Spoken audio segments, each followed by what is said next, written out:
چلیے سبھی ساتھی اللہ رب العزت کی جانب متوجہ ہو جائیں قلبی طور سے، اور اللہ سے خوب مانگ کر بیٹھیں، خوب اچھی اچھی نیتیں لے کر بیٹھیں، اللہ کی رضا کی نیت سے بیٹھیں، اللہ کو پانے کی نیت سے بیٹھیں، قبلہ رخ ہو کر باوضو ہو کر تحیات کی حالت میں بیٹھیں، اچھے سے سر ڈھانک کر، اور اپنے گناہ پر بہت ہی نادم ہو کر استغفار کریں، اور نبی پاک صلی اللہ علیہ وسلم پر بہت ہی عظمت کے ساتھ، بہت ہی محبت کے ساتھ پیارا سے درود پڑھیں ساتھیوں۔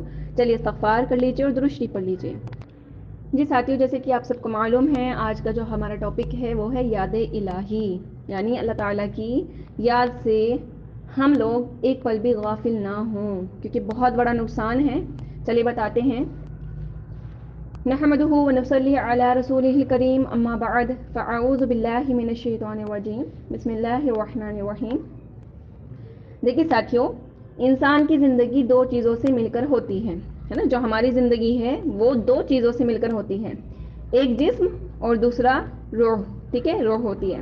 جب روح جسم میں آ جاتی ہے تو انسان زندہ ہوتا ہے نا، اور جب روح جسم سے نکل جاتی ہے تو انسان مردہ ہو جاتا ہے، یعنی مر جاتا ہے نا۔ زندگی کا تعلق روح کا جسم میں ہونا اس کے ساتھ ہے، اور جب روح نکل جائے تو پھر جسم مردہ ہو جاتا ہے، پڑا رہے تو اس کے اندر بدبو آ جاتی ہے نا، اس کے اجزاء یعنی سارے باڈی پارٹس جو ہیں وہ بکھرنا شروع ہو جاتے ہیں۔ جس طرح جسم کے لیے روح ہے، اسی طرح اعمال شریعت کی بھی ایک روح ہے ساتھیوں۔ جس طرح جسم کے لیے کیا ہے، ایک روح ہے، یعنی تبھی تو میں بول رہی ہوں، دیکھیے روح ہے تو میں بول رہی ہوں، روح نکل جائے گی تو میں نہیں بولوں گی، ہے نا۔ اسی طرح نا اعمال شریعت، جو ہمارے شریعت کے ہم اعمال کر رہے ہیں نا، اس کی بھی ایک روح ہے۔ اعمال شریعت جسم کی مانند ہے اور ان کی روح ہے یاد الہی، سمجھ رہے ساتھیوں؟ یعنی جو اعمال شریعت ہے نا وہ جسم کے مانند ہے، یعنی جیسا ہمارے جسم ہے ایسے ہی وہ جسم کے مانند ہے، اور ان کی روح کیا ہے؟ اعمال شریعت کی جو ہم اعمال کر رہے ہیں اس کی روح کیا ہے؟ یاد الہی، یعنی اللہ تعالیٰ کی یاد، ٹھیک ہے۔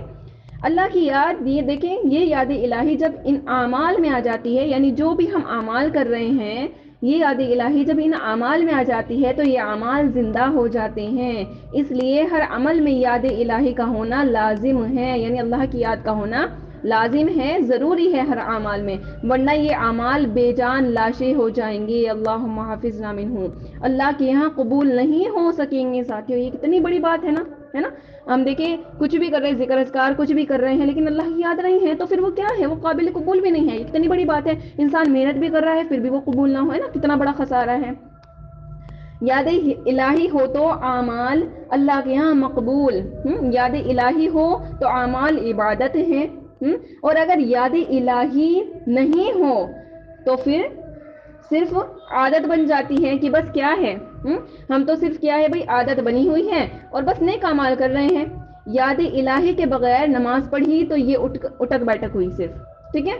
یعنی یاد الہی کے بغیر، اللہ کی یاد کے بغیر ہم نے جو نماز پڑھی ہے وہ صرف اٹک بیٹھک کی ہے، ہم نے اس سے زیادہ کچھ نہیں۔ یاد الہی کے بغیر روزہ رکھا تو یہ فاقہ ہوا صرف، ہے نا، صرف فاقہ کہ بس انسان بھوکا رہا ہے، اس سے زیادہ کچھ بھی نہیں۔ جب یاد الہی آ جائے گی تو یہ دونوں اعمال عبادت بن جائیں گے۔ الحمدللہ رب العالمین، ٹھیک ہے۔ یعنی یاد الہی ہے تو دیکھیں کتنے وزنی اعمال کیا بن رہے، عبادت بن رہے، اور یاد الہی نہیں ہے تو گویا کہ کچھ بھی نہیں ہے، ویسٹ ہے۔ اسی اللہ تعالیٰ قرآن مجید میں فرماتے ہیں، نماز قائم کر، اللہ تعالیٰ کیا فرما رہے ہیں؟ نماز قائم کر میری یاد کی خاطر، ٹھیک ہے، کہ نماز کا اصل مقصد اللہ کی یاد ہے ساتھیوں۔ ہم نے کیا سمجھ لیا نماز کو؟ بس ایسے ہی فرض ایک ادا کرنا ہے اپنا، اور کچھ بھی نہیں، ہم نے صرف فرض سمجھا نماز کو، جبکہ تو محبت تھی، اللہ کی یاد تھی، یہ تو اللہ سے ملاقات تھی ساتھی، تو ہم نے تو کچھ اور ہی سمجھ لیا۔ حدیث مبارکہ میں ہے کہ جو انسان نماز میں اللہ سے غافل ہوتا ہے، ایسی بے حضوری کی نماز فرشتے اس بندے کے منہ پہ ایسے مارتے ہیں جیسے پھٹا ہوا کپڑا کسی کے منہ پہ مار دیا جاتا ہے۔ اللہم حافظنا منہ ساتھیوں۔ اور دیکھیں ایسے ہی نا ایک شخص تھے، ان کا کیا تھا، وہ بڑے اچھے نیک انسان تھے، بہت زیادہ عبادت گزار تھے، بہت ہی بہترین نماز پڑھا کرتے تھے، لیکن وہ یہ نا جتنا انسان بنتا جائے گا اتنا ہی اپنے آپ کو وہ کیا حقیر سمجھتے جائے گا، ٹھیک ہے۔ تو وہ شخص کیا کرتا، نماز پڑھتے، اور جب وہ کیا ہوتا، نماز پڑھ لیتے تو مسجد سے باہر آتے تو اپنا منہ چھپا لیا کرتے تھے، ٹھیک ہے، کپڑے سے۔ تو کسی شخص نے پوچھا ان سے کہ بھئی آپ ایسا کیوں کرتے ہیں؟ آپ نماز پڑھ کے الحمدللہ اتنا پیارا کام کر رہے ہیں لیکن منہ کیوں چھپا لیتے ہیں؟ کہا کہ میں منہ اس لیے چھپا لیتا ہوں کہ کل اللہ تعالیٰ کہیں میرے منہ پہ یہ میری نماز دے کے نہ مار دے میرے منہ پر۔ کتنی بڑی بات ہے یہ، اللہ اکبر۔ اور آج ہم اپنی نمازیں دیکھیں ساتھیوں، کیسی نمازیں ہیں ہماری، اللہ کیا ہوگا ہمارا، ہے نا، بس اللہ ہی ہمارے حامی ناصر ہیں۔ دیکھیے اللہ کو ایسی عبادت کی کوئی ضرورت نہیں ہے ساتھیوں، ٹھیک ہے، کہ ہم عبادت کر رہے ہیں اور ہم کیا ہے، غافل ہیں۔ تو یاد الہی کا ہونا ضروری ہے تاکہ عبادت صحیح معنوں میں عبادت بن جائے، اسی لیے ہر عبادت میں یاد الہی ہونا چاہیے ساتھیوں۔ نماز سے پہلے دیکھیں یاد الہی ہو، یعنی اللہ تعالیٰ کی یاد ہو۔ اے ایمان والو، اللہ تعالیٰ فرما رہے ہیں اے ایمان والو، جب جمعہ کی اذان ہو جائے چھوڑ دو اپنے خرید و فروخت کو اور آ جاؤ اللہ کی ذکر کی طرف، اللہ کی یاد کی طرف۔ تو نماز سے پہلے بھی اللہ کا ذکر، پھر نماز کے دوران بھی یعنی بیچ میں بھی اللہ کا ذکر، جب نماز پڑھ لی پھر بھی اللہ تعالیٰ کا ذکر، اور جب نماز پڑھ لی پھر فرمایا تو نماز سے پہلے بھی ذکر اللہ کا، درمیان میں بھی اور نماز کے بعد بھی ذکر اللہ کا ہے۔ حکم دیا گیا ہے یہاں پر کہ اللہ تعالیٰ کے ذکر ہر وقت ہونا چاہیے، پہلے بھی، درمیان میں بھی اور لاسٹ میں بھی۔ اور دیکھیں ساتھیوں یہی حال حج کا بھی ہے نا، جو انسان عرفات میں نیت کر لے اور خوب اچھی طرح دعائیں مانگ لے تو فرمایا اس کے بعد اللہ کا ذکر کثرت کے ساتھ کرو۔ جیسے اپنے بڑوں کو دیکھیں یاد کرتے تھے، تذکرے کرتے تھے، اللہ کے تذکرے بھی اسی طرح اللہ کے سامنے کرو۔ تو حج میں بھی اللہ کو یاد کرو۔ آج کل تو ایسا ہو رہا ہے نا، حج کرنے جا رہے ہوتے ہیں اور کیا ہوتا ہے، سب سے پہلے فون نکل جاتا ہے، یہ پکچر لینی ہے، یہ ویڈیو بنانی ہے، حالانکہ وہاں کیا کرنے جا رہے ہیں، وہاں کا تو ایک پل بھی، ایک سیکنڈ بھی نہ ویسٹ کرے اپنا، ہے نا، وہاں کا تو اتنا امپورٹنٹ ہے ایک ایک پل، لیکن کیا کر رہے ہیں لوگ، غافل ہیں وہاں پر بھی۔ بلکہ ایک ویڈیو بھی سامنے آئی ہے ایک لڑکا ہے، ٹھیک ہے، وہ کیا کر رہا ہے، وہ ویڈیو گیم کھیل رہا ہے وہاں پر بیٹھے ہوئے، یعنی سامنے کیا ہے، اللہ تعالیٰ کا گھر ہے اور وہ شاید حج یا عمرہ کرنے کے لیے گیا ہے اور وہ گیم کھیل رہا ہے، کتنی بڑی بات ہے۔ بلکہ ایک واقعہ آتا ہے کہ ایک شخص طواف کے دوران اپنی گرل فرینڈ سے بات کر رہا تھا، یہ کتنی بڑی باتیں ہیں، کہاں بالکل انسان غافل ہو گیا ہے۔ ہاں بتا کیا ایسے اعمال قبول ہوں گے، صرف انسان کا پیسہ خرچ ہو رہا ہے اور ٹائم خرچ ہو رہا ہے، اس سے زیادہ کچھ بھی نہیں ملنے والا۔ اللہ تعالیٰ کی یاد اتنی زیادہ ضروری ہے ساتھیوں۔ تو اللہ کی یاد پوری شریعت کی روح ہے، یہ کتنی بڑی بات ہے، ہم دیکھیں پوری شریعت کی روح، ٹھیک ہے، شریعت میں روح نہیں تو کیا ہے، بے جان ہے، کچھ بھی نہیں ہے۔ ہمیں چاہیے کہ ہم اللہ کو کثرت سے یاد کرنا سیکھیں تاکہ غفلت ایک لمحہ کے لیے بھی نہ آئے۔ ہمارے دیکھیں مشائخ نے نا تو یہاں تک فرما دیا، جو مشائخ گزرے ہمارے تو انہوں نے یہاں تک فرما دیا کہ جو سانس، یہ بہت ہی امپورٹنٹ پوائنٹ ہے، بہت ہی زیادہ توجہ کے ساتھ سنیے گا ساتھیوں، کیونکہ انشاءاللہ پھر اس کو سننے کے بعد ہم بالکل بھی ایسا نہیں کریں گے، ہم اللہ سے غافل رہیں۔ اگر شیطان یا نفس ہمیں غافل کرے گا بھی نا تو ایک دم ہم ان کو ہٹائیں گے اور انشاءاللہ اپنے اللہ کو یاد کریں گے، ٹھیک ہے۔ کیا ہے کہ جو سانس غفلت میں گزر گیا وہ سمجھو کہ وہ سانس کفر کی حالت میں گزر گیا۔ اللہم حفظنا منہ ساتھیوں، یہ کتنی بڑی بات ہے۔ جو سانس غفلت میں گزر گیا وہ سمجھو کفر کی حالت میں، کفر کوئی اتنی سی چھوٹی سی چیز ہے ساتھیوں، بہت بڑی چیز ہے نا، بہت بڑی بات ہے یہ، بس اللہ تعالیٰ حفاظت فرمائے۔ اگر آپ دیکھیں غور کریں تو ہماری جو کائنات ہے نا، اس کی ہر چیز اللہ کو یاد کرتی ہے، جو اللہ تعالیٰ نے کائنات بنائی ہے اس کی ہر چیز کیا اللہ تعالیٰ کو یاد کرتی ہے۔ قرآن مجید میں اللہ تعالیٰ فرماتے ہیں کہ جو کوئی بھی چیز ہے اللہ کی تسبیح بیان کرتی ہیں۔ اب دیکھیں نہیں دیکھا، چھوٹی سی چڑیا بھی ہوتی ہے وہ بھی جیم بول رہی ہوتی ہے، چھوٹی سی پرندے یہ بھی اللہ کا ذکر کر رہے ہوتے ہیں نا،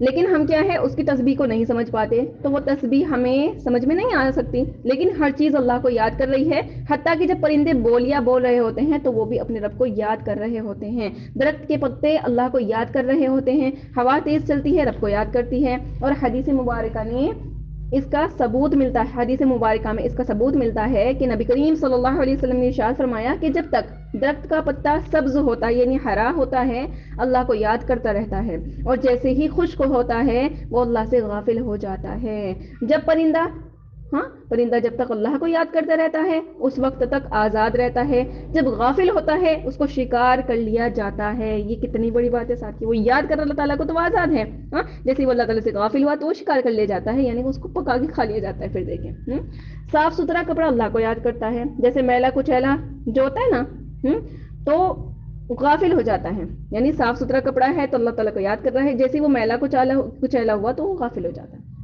اسی طرح جب تک انسان کا دل صاف ہوتا ہے تو اللہ کو یاد کرتا رہتا ہے، اور جب گناہوں سے میلا کچیلا ہوتا ہے پھر غافل ہو جاتا ہے۔ تو گویا اس کائنات کی ہر چیز اللہ کو یاد کرتی ہے، اور اسی اللہ کے نام نام نے اس کائنات کو سنبھالے رکھا ہے ساتھیوں. آج دیکھیے زمیندار سمجھتا ہے کہ میں نے اس دنیا کو سنبھالا ہے نا. اگر میں سبزیاں نہ اگاؤں، گندم نہ اگاؤں، مکئی نہ اگاؤں تو کہاں سے لوگ کھائیں گے، کیسے رہیں گے لوگ، تو زندہ ہی نہیں رہ سکتے.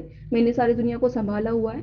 اب تاجر کہتا ہے کہ بھئی آپ نے کاشتکار تو کر لی، گندم کے ڈھیر لگا دیے، جب تک اس کو دکان پہ لا کے میں نہیں بیچوں گا اس وقت تک لوگوں کو وہ نہیں ملے گی، تو دنیا کو تو میں نے سنبھالا ہوا ہے. اب دیکھیے جو سیاست میں لگے ہوئے ہیں وہ کہتا ہے کہ تم دونوں غلط کہتے ہو. نہ زمیندار نے سنبھالا ہوا نہ تاجر نے سنبھالا ہوا. اگر ملک میں امن ہی نہ ہو، یعنی چین ہی نہ ہو، اگر ہر طرف لوٹ مار ہو تو کوئی آرام کی زندگی گزار ہی نہیں سکتا. میں نے ملک میں امن کو قائم کیا ہے. اب دیکھیے قانون کی بالادستی کو یقینی بنایا، اسی وجہ سے تم دنیا میں زندگی گزار رہے ہو، تو دنیا کو میں نے سنبھالا ہوا ہے. حالانکہ سچ بات تو یہ ہے کہ ان تینوں میں سے کسی نے بھی نہیں سنبھالا ہوا دنیا کو. دنیا کو اس بندے نے سنبھالا ہوا ہے جو اپنے اللہ کو یاد کرتا ہے. سبحان اللہ. دیکھیں حدیث مبارکہ میں ہے کہ اللہ تعالیٰ نے اسرافیل علیہ السلام جو فرشتے ہیں نا ان کو حکم فرمایا کہ اسرافیل کہ جب دنیا میں جب کوئی بندہ میرا نام لے اللہ، تو اس لفظ کو سننے کے بعد 40 سال تک تم نے سور نہیں پھونکنا. سبحان اللہ. تو سور کے عمل کو، یعنی سور پھونکنے کے عمل کو 40 سال پیچھے کر دیا جاتا ہے، یعنی قیامت 40 سال پیچھے دھکیل دی جاتی ہے ایک اللہ کہنے پر. سبحان اللہ. اور کس قدر کی انسان ہے، کس قدر کی انسانیت ہے، وہ اللہ اللہ اور پتہ نہیں کتنے ذکر کرے اللہ تعالیٰ کے. تو دیکھیے قیامت تو ابھی سوال ہی نہیں پیدا ہوتا کہ آئے گی پھر، ہے نا. اس حساب سے نا ساتھیوں، تو قیامت قائم ہونے کو کس نے روکا ہوا ہے؟ اللہ تعالیٰ کی یاد نے. تو اسی لیے غافل نہیں ہونا ساتھیوں. نبی کریم صلی اللہ علیہ وسلم نے ارشاد فرمایا قیامت اس وقت تک قائم نہیں ہو سکتی جب تک پوری دنیا میں ایک بندہ بھی اللہ کہنے والا باقی نہیں رہے گا. تو جب تک یہ بندہ باقی ہے، یعنی اللہ کہنے والا باقی ہے، اس وقت تک قیامت قائم نہیں ہو سکتی. سبحان اللہ. تو قیامت کو روکا ہوا کس نے ہے؟ نہ زمیندار نے، نہ تاجر نے، نہ سیاستدان نے. قیامت کو روکا ہوا ہے عبادت گزار بندوں نے، نیک بندوں نے، جو اللہ کو یاد کرتا ہے. اللہ کے نام کی برکت ہے. سبحان اللہ. جو پوری دنیا رکی ہوئی ہے ساتھیوں نا، یہ اللہ کا نام ہی ہے. اصل میں دیکھیں اللہ کا نام ہی اصل میں کیا ہے؟ جان ہے اس کائنات کی. سبحان اللہ. اسی کو انسان کثرت کے ساتھ لے تاکہ یہ نام دل کے اندر اپنا اثر پیدا کر لے، یعنی اللہ اللہ جتنا کہیں گے اتنا ہی اترے گا نا ساتھیوں. بہت سارے دیکھیے دوست کہتے ہیں کسی مراقبہ کرتے ہیں کیفیت نہیں ہوتی. بھائی استقامت کے ساتھ کرتے رہیں. مراقبہ کیا ہوتا ہے ساتھیوں؟ کہ ہر وقت موت کو یاد رکھنا کہ آج میں یہاں پر بیٹھی ہوئی ہوں، کل میں نہیں ہو سکتی. آج میں کھا رہی ہوں، کل میں نہیں کھا سکتی. آج میں نہا رہی ہوں خود سے، کل مجھے کوئی اور بھی پھٹے پر نہلا سکتا ہے. آج میں خود سے کپڑے پہن رہی ہوں، کل کوئی اور مجھے کفن پہنا سکتا ہے. یہ تو مراقبہ ہوتا ہے. ٹھیک ہے. تو بہت سے لوگ کہتے ہیں کہ بھائی مراقبہ بھی کرتے ہیں لیکن کیفیت پیدا نہیں ہوتی. مطلب پتہ ہے کہ جانا ہے کل کچھ بھی ہو سکتا ہے، لیکن پھر بھی کیا ہے وہ فیلنگ نہیں آ رہی. تو کیا کرنا ہے؟ استقامت کے ساتھ، باقاعدگی کے ساتھ کرتے رہیں. یقیناً اللہ کیفیت عطا فرما دیں گے انشاءاللہ تعالی، ہے نا. دیکھیے ہم نے کہیں جگہ پہ دیکھا کہ پانی کی ٹونٹی لگی ہوتی ہے نا ساتھیوں، ٹنکی ہوتی ہے جو، اور اس کے نیچے کنکری کوئی پتھر وغیرہ پڑا ہوتا ہے. وہ اگر ٹونٹی لیک تھی نا تو اس میں سے پانی کا قطرہ قطرہ نیچے کے کیا ہوتا ہے، نیچے کے اوپر گرتا ہے، سوری کنکری کے اوپر گرتا ہے. یعنی جو پتھر وغیرہ ہوتا ہے نا اس کے اوپر وہ پانی کا جو قطرہ ہوتا ہے نا وہ ٹپک ٹپک ہوتا ہے. جہاں پانی گر رہا ہوتا ہے وہاں پہ فرش میں سوراخ ہو جاتا ہے نا.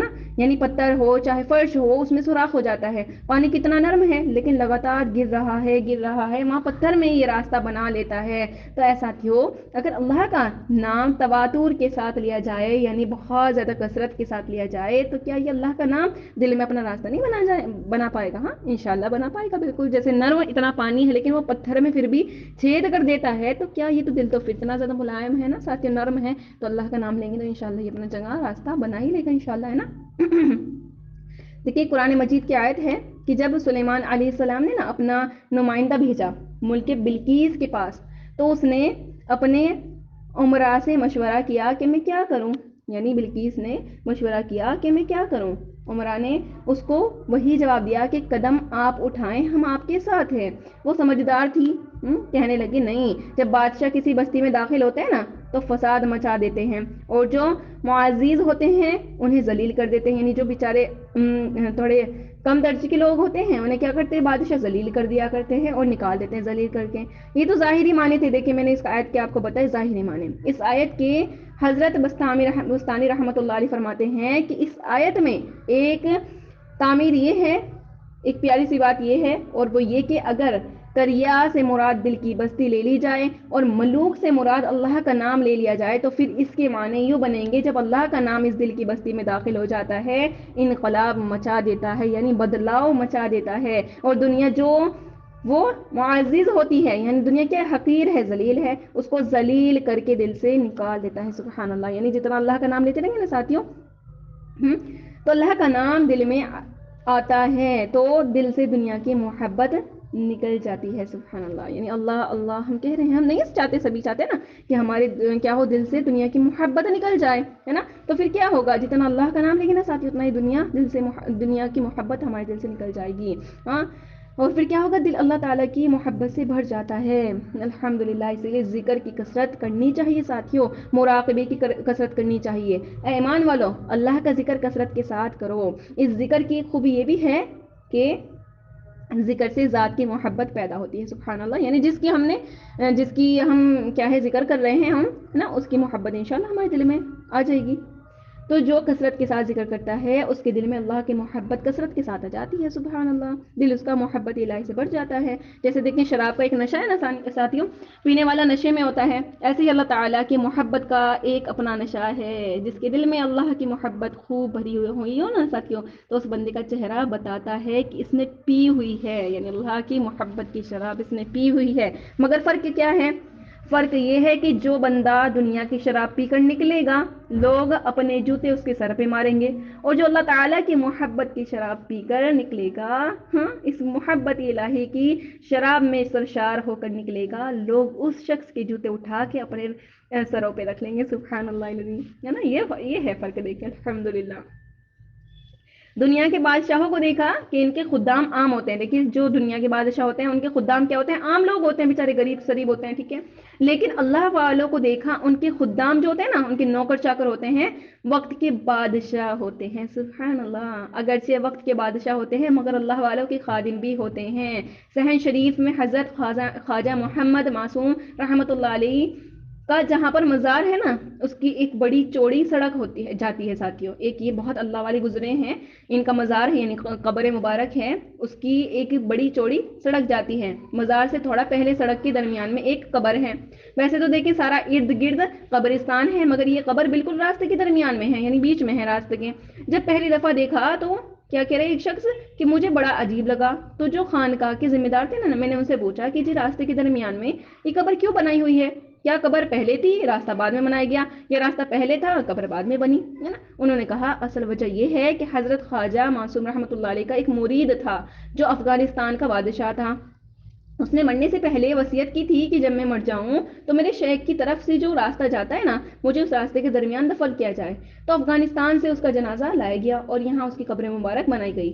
تو بادشاہ اللہ والوں کے خادم ہوتے ہیں. سبحان اللہ. حالانکہ کیا تھا، افغانستان کا بادشاہ تھا، لیکن یہ اللہ والے تھے نا جو یہ انتقال کر گئے. تو ان کے پیروں میں ان کی قبر مبارک بنائی گئی. سبحان اللہ. اب دیکھیں ایک سمرقند میں نا ایک آدمی، ایک مولانا صاحب ہیں، ان کو کہنے لگے کہ آپ کو میں امیر تیمور کی قبر دکھاؤں؟ میں نے کہا جی بالکل، بہت اچھا دکھائیے.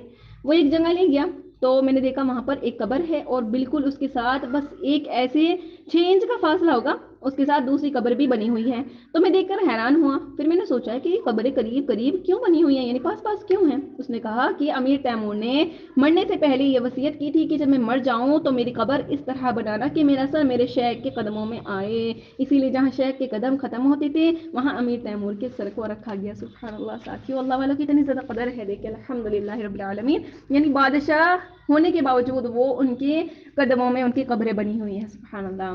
تو قبریں اس لیے قریب قریب بنی ہوئی تھی. تو وقت کے بادشاہ ہیں مگر اللہ والوں کے خدام ہیں، خادم ہیں. اور ایک فرق یہ بھی ہے